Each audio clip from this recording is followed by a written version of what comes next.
Hello, I am Kevin Morita. This is the history of Alaska Airlines for AVIA 314 Principles of Aviation Administration course at Liberty University.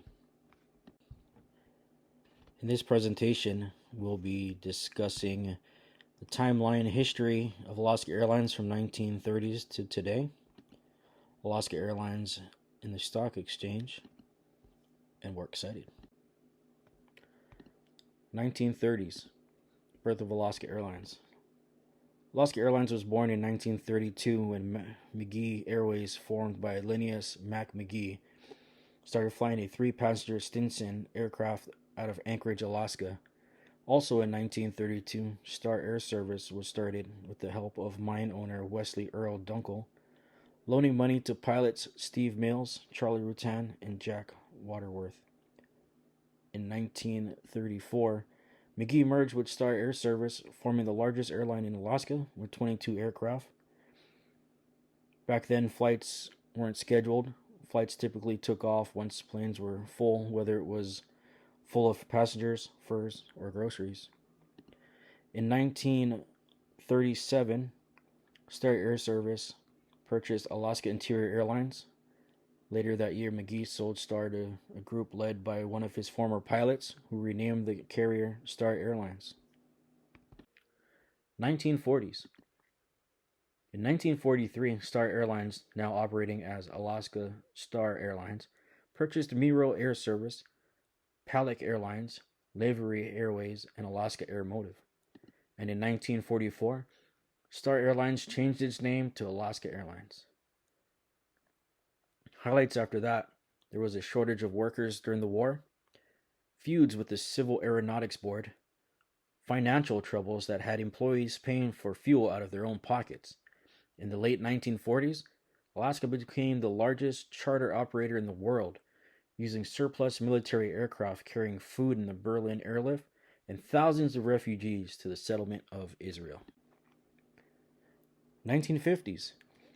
In 1950, Alaska Airlines expanded with the purchase of 2 more small Alaskan carriers.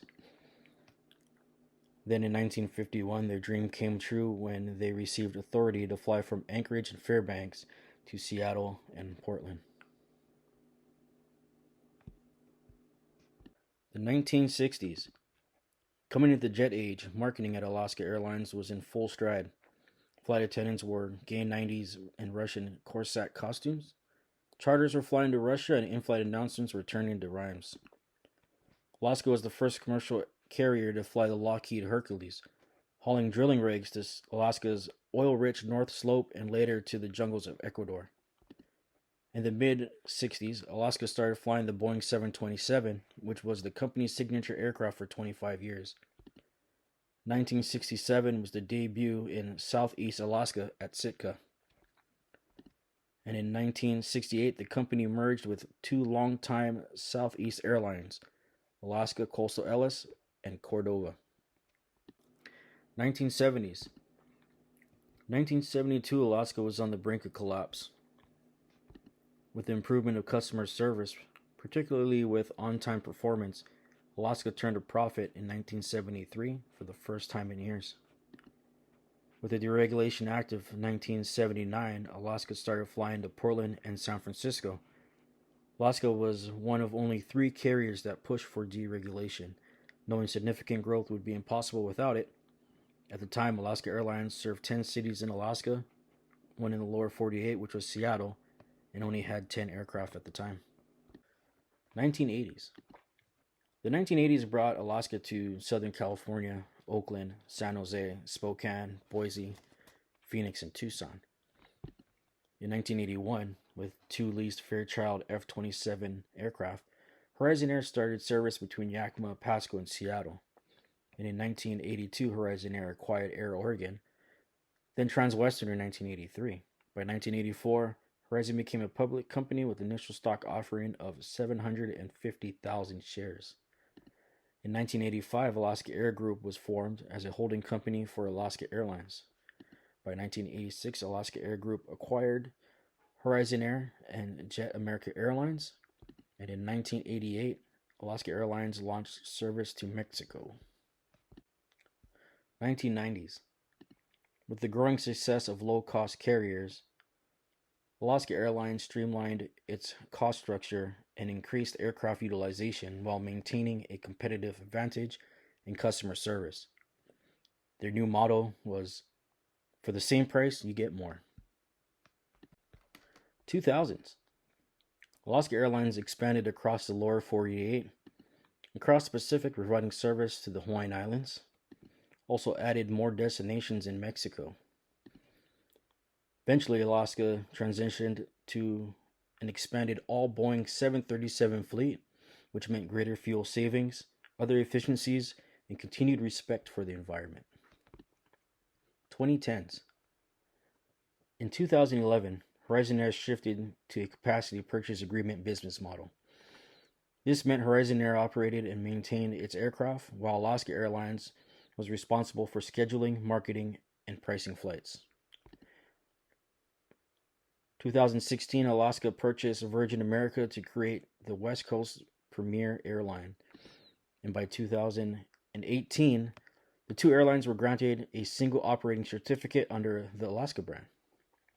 As Alaska Airlines pioneered technologies and customer innovations, they are the first airlines in North America to sell tickets online and first in the world to allow customers to check in and print boarding passes online. Alaska also blazed trails in navigation technology, with their capabilities to fly into remote mountainous locations and low visibility with precise accuracy. Today, Alaska flies over 44 million customers a year to over 115 destinations in 4 countries.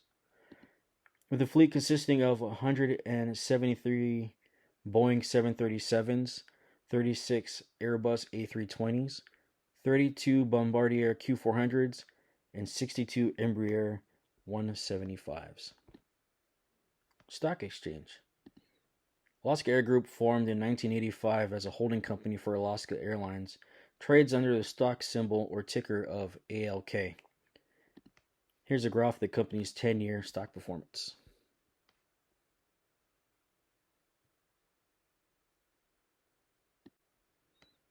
Alright, works cited. Most of the history, along with aircraft fleet information, I got straight off the Alaska Airlines website.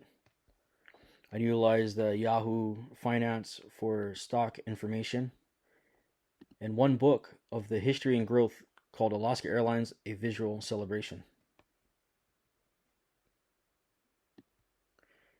This concludes my presentation. Hope you enjoyed it and learned a little history of Alaska Airlines. Thank you for watching.